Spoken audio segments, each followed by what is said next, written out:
And we'll go and hit record. All right, guys. So I'm going to go ahead and record this. So we're going to put this on our YouTube channel. For those of you who did not know, we have a YouTube channel. So our YouTube channel is CB Johns Creek. I will send a link out to this video afterwards, just in case, because it's going to be a little fast. There's a lot of stuff we're going to go over. But in case you don't get something, you can go back and rewatch things.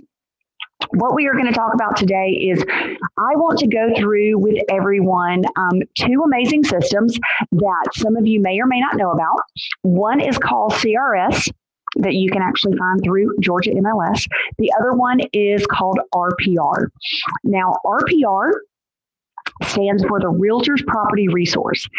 The amazing thing about this is this service is free to us as realtors. It is a system through the National Association of Realtors. You actually have an app that goes along with this that you can download for your smartphone. You can do this on a laptop, you can do this on mobile, you can do this on your desktop.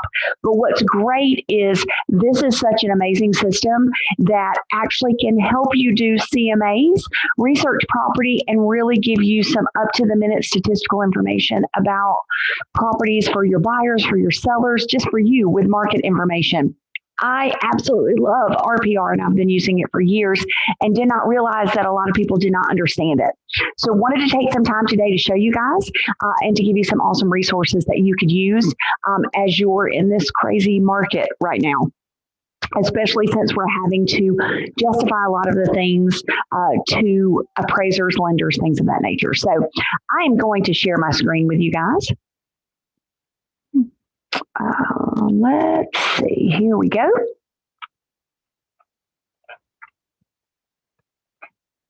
All right, can everybody see my screen? The first thing I'm going to show you, can everybody see my RPR screen? Yes. Okay. Yes, awesome. I'm going to actually log out so that you can see what it looks like to log in. The website is narrpr.com. And you'll see if you type it in, I have it saved. It's Realtors Property Resource.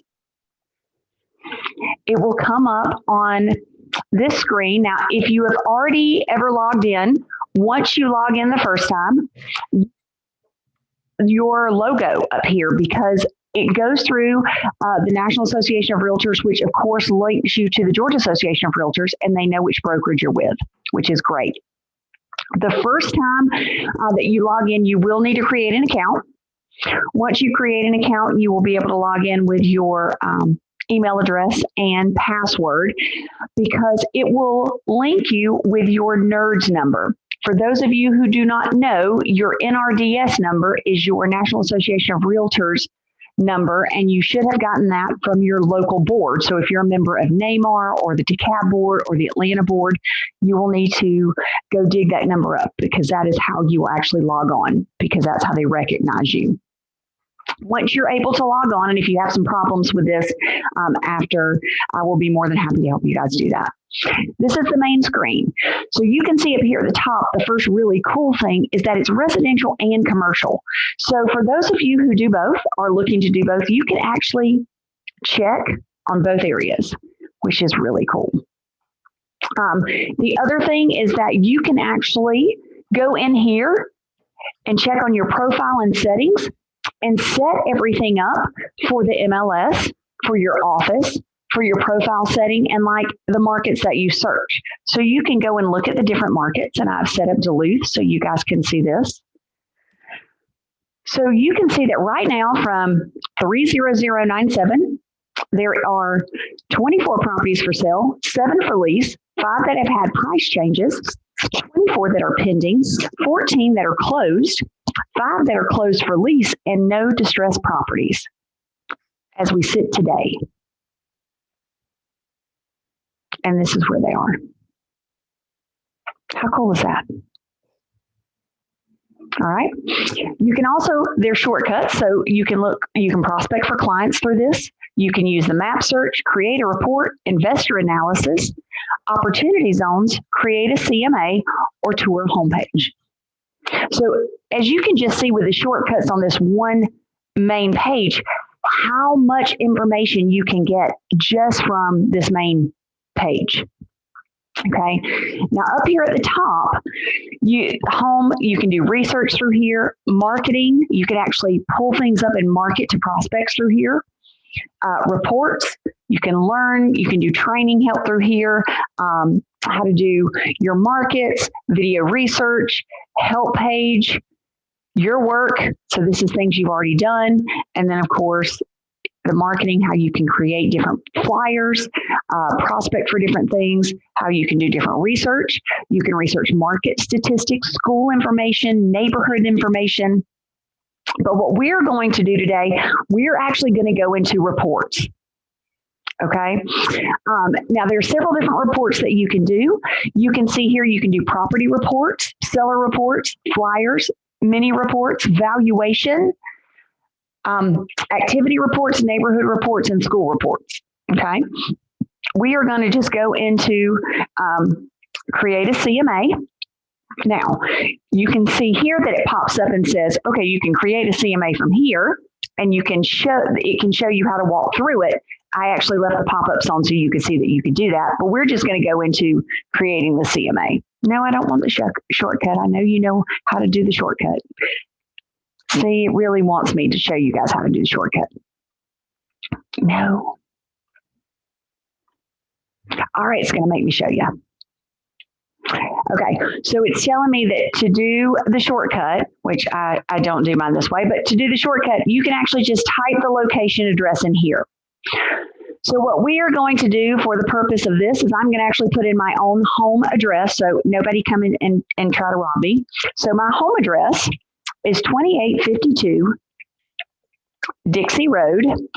And you can already see it says they found, let's go back so you can see it, found several matches. All right, here is my address. So you may see that there's several different addresses that come up. If you see the address, go ahead and click on it because that means that it has already geo-found your address and it has the correct zip code.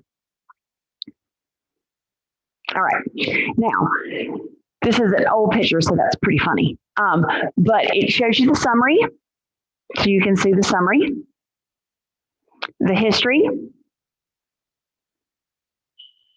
the charts,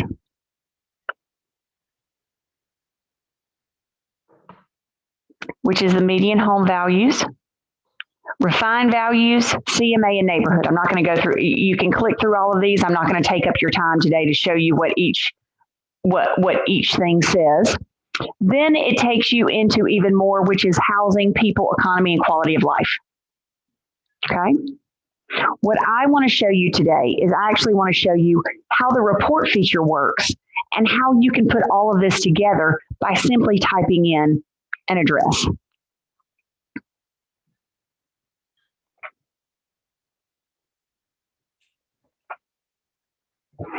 So when we go to property report, you saw I clicked on property report. You can see here we can select a different kind of report. You can view the samples of the report. The front page comes and looks like this. You can see here, this is why it's very important that you put your profile information, picture, logos, things of that information up, because it's so valuable. Within this report, it creates it for you. You don't have to go in and do anything. So I'm going to go back right here and type in 2852. And as I start typing Dixie, you'll see that the address comes up. And we can go down here and pick what kind of report we want. For this, because I want you to see everything, you can see here the property report is approximately 28 pages. A seller's report, because it gives you all the comparables, is approximately 81 pages. A flyer is 1 page. A mini report is 12 pages. A valuation workbook is 74 pages. Market activity is 26 pages. A neighborhood is 10 and the schools are 10. Well, so we can kind of go through all of what it would look like because this is everything. I'm going to do a seller's report. It also tells you all the different pages that are going to come up. Now you can go back through and uncheck some of these if maybe you don't want that page, but I'm going to let all of them come up so we can take a look. All right, and we're going to go all the way down. And this tells you all the pages and what comes up. And at the bottom, let's say you decided you wanted to personalize this and just automatically email it to a seller or to a buyer. You can put their information, type them an email, or type them a message and email it directly from here. Okay. So I'm just going to go ahead and hit what. That's what I call. All right. So you guys saw, I just typed in an email address. I just typed in their address and hit run report. Right? I'm going to go out of that and go back up to the top because I want you to see this. See that it says finalizing. It's running this report as I'm talking to you. All right. Here's what's so great about this. This report pulls from the MLS. It also pulls tax history records, which we're going to take a look at. And you can see I've done a couple of other reports. I'm going to show you some of the things that you can look at while it's populating. If you look at the view a sample, it'll actually pull up for you what the report will look like. So you can see how this is very beneficial, not only for you as an agent, but for your buyers or sellers, as well as for you to be able to understand what's going on in the market in a way that maybe you would not be able to find otherwise. It gets very detailed when it comes to dollar per square foot, when it comes to how the valuation is broken down, property history, bedrooms, bathrooms, how the market is looking as far as financing availability, saturation. So it really can help you be able to have that conversation with a seller. From the standpoint of, hey, let's look at what's happening around us, or even, you know what, we're so, the seller's market right now, there is no homes, or we're so saturated, maybe let's look at what we can do to help your home sell faster. Okay. While this is still finalizing, because we'll hear the computer will make a little ding sound when it's done, I'm going to go right up here to Georgia MLS. All right, now everybody can see my Georgia MLS screen. In Georgia MLS, in this first block, there is a little icon here that says CRS. I'm going to click on CRS so you guys can see this. CRS is a tax suite that actually pulls the tax records for the entire state of Georgia. Now, I know in our office, we have the ability to use GSCCCA and pull the deed book and page and tax records from the state searching record. But let me show you what's very valuable about this. When we're looking for deed book and page, and we just need some basic information, I'm going to type in Newton County. And there again, I'm going to look up mine. So 2852, and there's Dixie Road. And I'm going to click on it. It's going to go ahead and automatically show some very general information for you. It's going to show you a rough dimension of my property. It's going to show you property location, if there is a subdivision, the property type, and square footage. It's going to show you who the current owner is and their mailing address, as well as the parcel identification number. Now, remember, we've talked about on our contracts that we need to be able to put that parcel ID number. This is part of what we consider the legal description.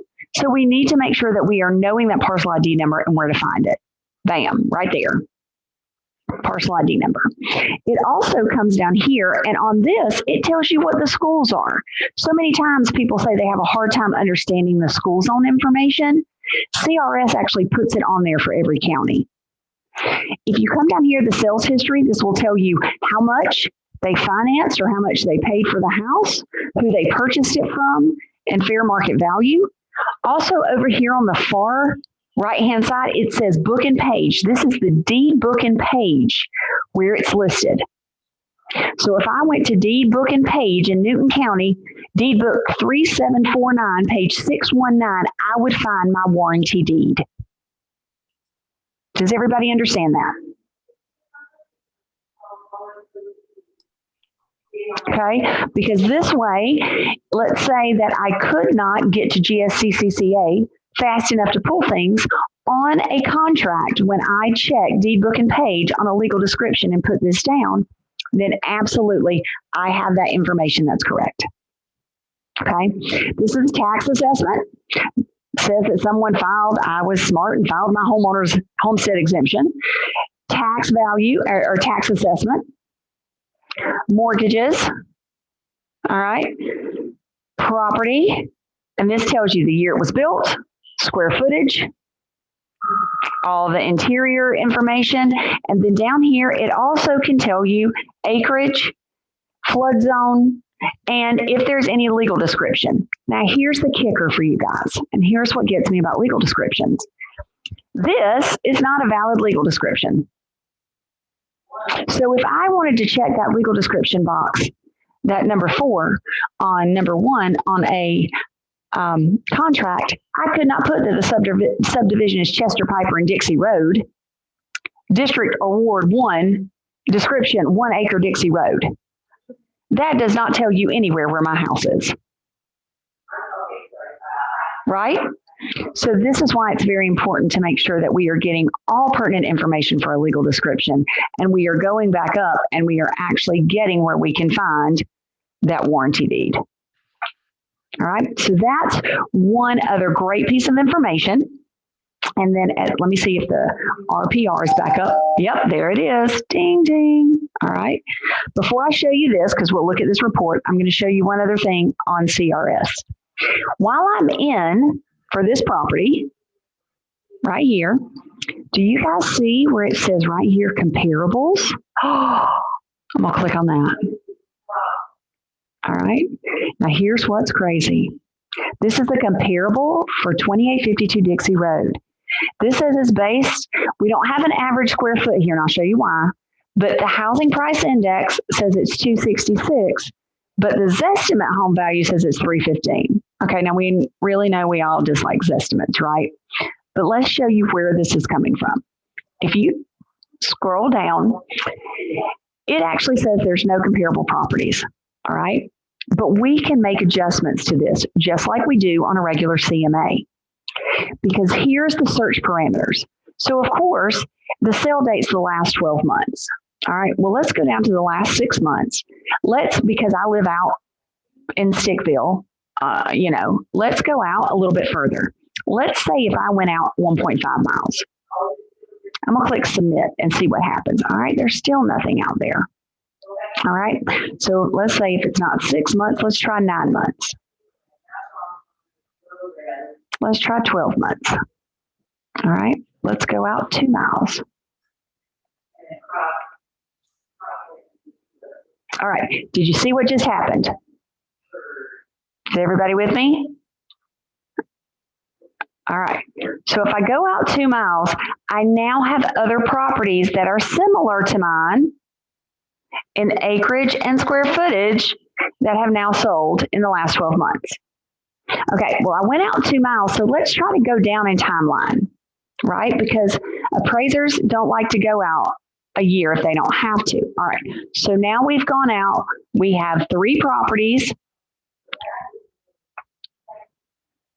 2 miles out the last 6 months. So let's scroll back up to the top. Average cost per square foot at $132.82 with an average sales price to tax price ratio at 296. Average cost per square foot at about 302. Do you guys see that? Is everybody with me? Okay. Yes. All right, thank you. All right, I just want to make sure you guys are understanding because I don't want to go too fast, and I'll tell you why. The reason that I pull it up in tax records is for 2 main reasons. Number one, we always go to MLS to pull things up, which is perfectly fine, and that's what we should do. However, what happens if I decided to sell this to my cousin? And my cousin is not going to get an agent because it's my cousin, and I'm going to sell it to him. And I'm not an agent, so I say, hey, my cousin's name's Anthony. Hey, Anthony, you want to buy my house? Anthony says, okay. Say, all right, well, let's go up to, the attorney's office and have him write it up for us, and you just buy it from me. Is that going to go in MLS? No, that's not going to go in MLS. But is it going to go in tax records? Yes. If an appraiser pulls tax records, is he going to find that? Yes. Is that going to affect the appraised value of the homes around it? Yes. So we need to be aware of what happens from a tax standpoint as well as from an MLS standpoint. So keep that thought. All right.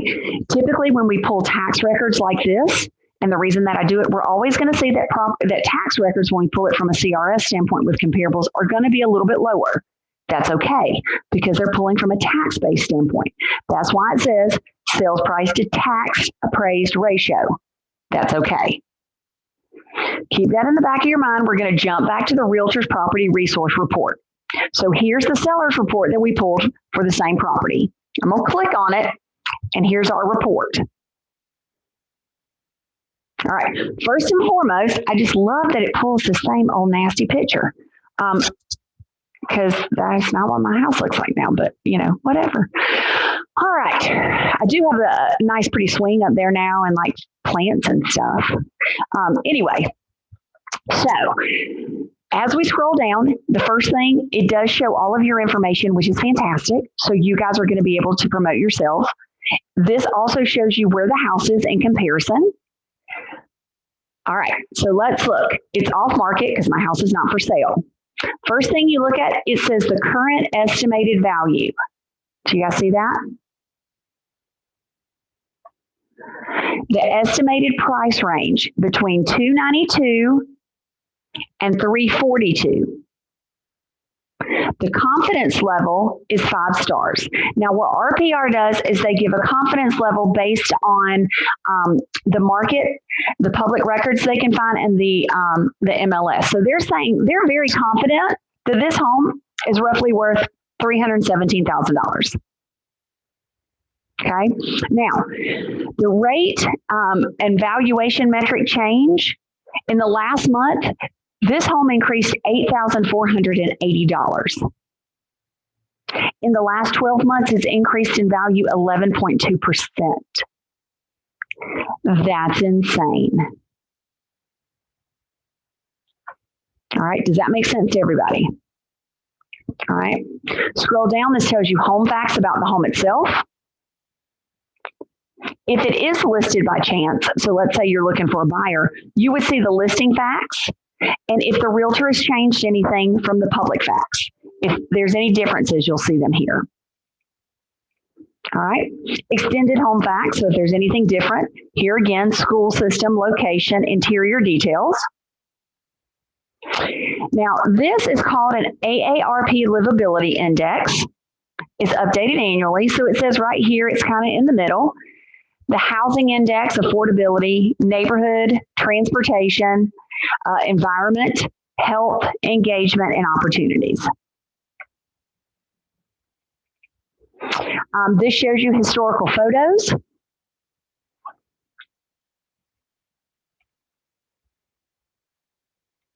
This shows you the property history.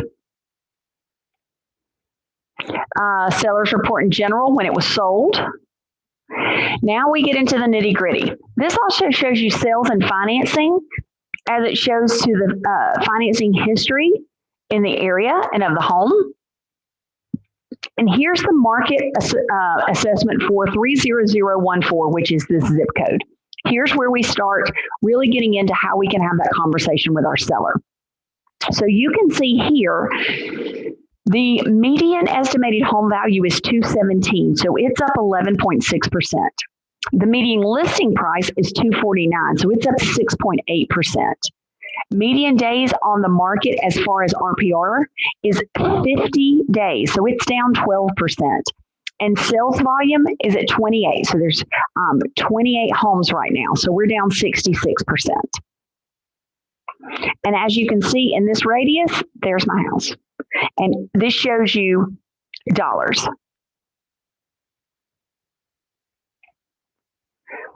This starts breaking everything down from a graph standpoint so you can help your seller understand, or you understand, listing price versus sales price, below listing price, and number of sales. Average price adjustments, you can see there's very few.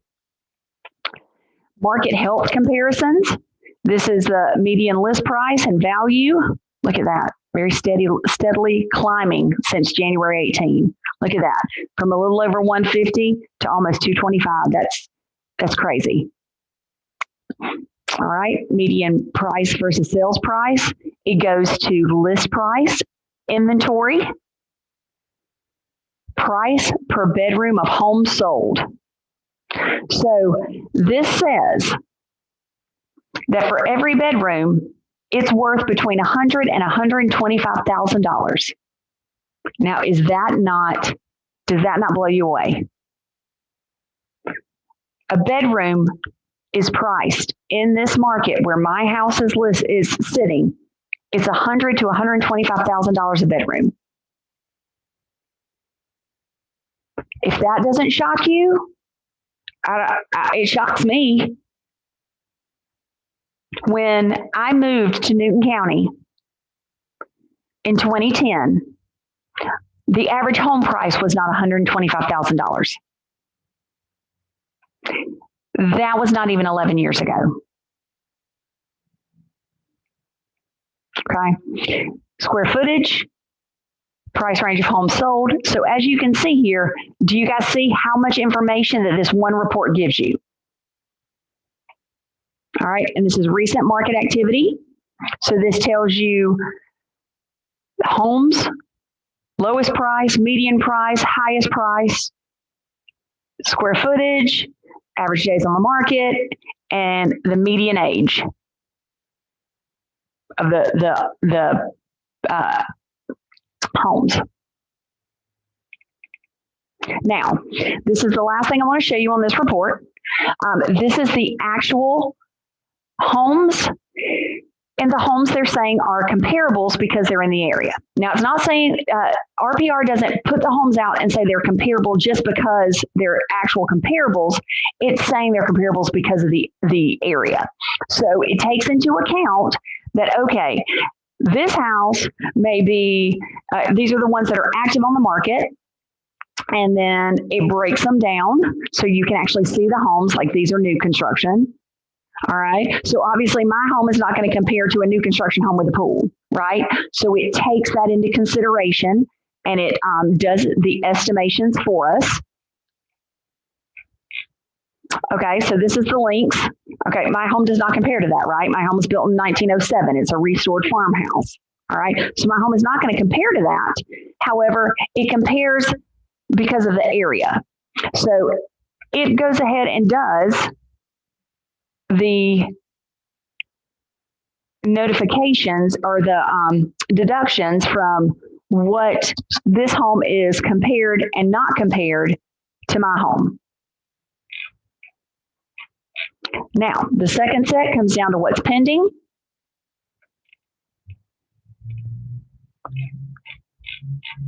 And it shows you all the homes.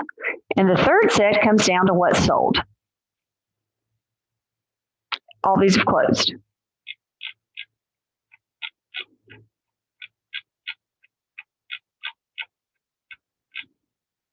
And these are the ones that are off market for whatever reason. They were withdrawn, they expired, who knows? The great thing about this is it actually shows you and gives you a good snapshot of what is going on in the market, what you can see, and some of these you may never have seen before. Like this one, this property itself was expired. Why didn't it sell? What was going on with it? Was it actually a comparable? Was it not?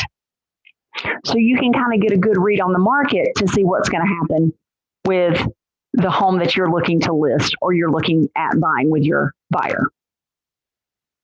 Okay. And then lastly, there is a seller proceeds sheet if you needed to use that. And then, of course, this just tells you about RPR. And because we work with Weissman and Guaranteed Rate, they put up Tanya's information and Guaranteed Rates information. So it auto-populates on the back of our reports if you needed that.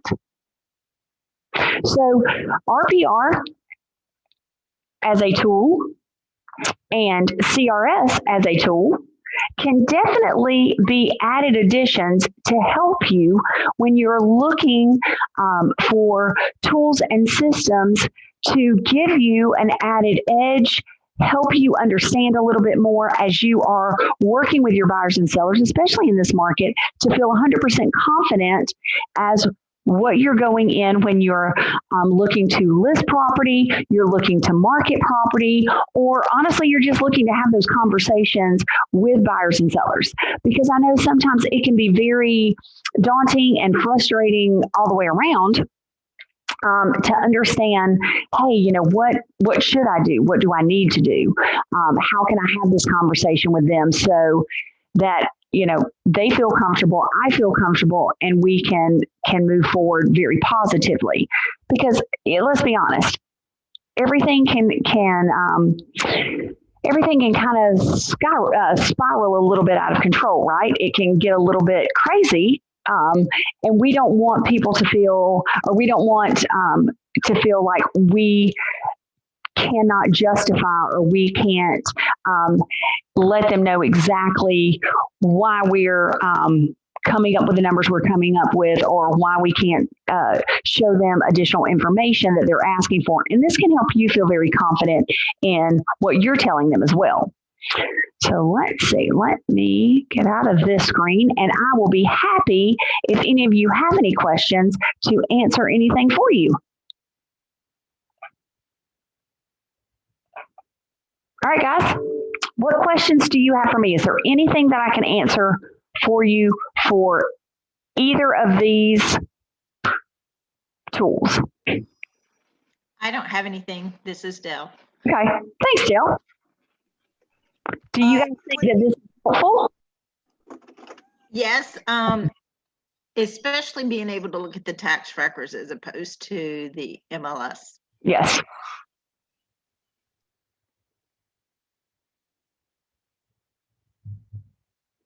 All right, awesome. Anything else from me? Thanks, T. I see that. All right. Okay. How do you sign into Georgia MLS? Okay, so for those of you, you should have gotten your username and password from Kathleen when you got the FMLS, your username and password. You should have gotten a Georgia MLS one as well. Your sign-in should be relatively the same. Like I think my FMLS is like K Stub H.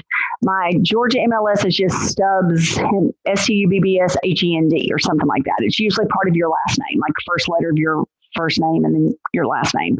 So go back and look at your emails. They should have sent it to your Coldwell Banker email. So take a look at it. If not, shoot Kathleen an email. She can help you find that. And guys, look in Georgia MLS as much as you look in FMLS. We are in a very unique area up here. Most things in Johns Creek, because we're in Fulton County, we are considered a required FMLS area. So is Gwinnett. But you get up into some other areas. For instance, Walton County is not considered required. If you're down in Henry County, they're not FMLS required. If you go past Winder and you get up into like the Athens, Oconee, that kind of area, that's not considered FMLS required. So some agents may not put their listings in FMLS. So you want to check Georgia MLS because they may be some properties in Georgia MLS that are not in FMLS. So if you're especially looking for homes for buyers, you might want to double check both. All right. Well, if there's no other questions, guys, I hope you have a fantastic Friday. I hope this is some information that you can use and you take it out there and definitely utilize it for your own knowledge and for the benefit of your business. And I look forward to talking with you guys soon. Have a great Friday.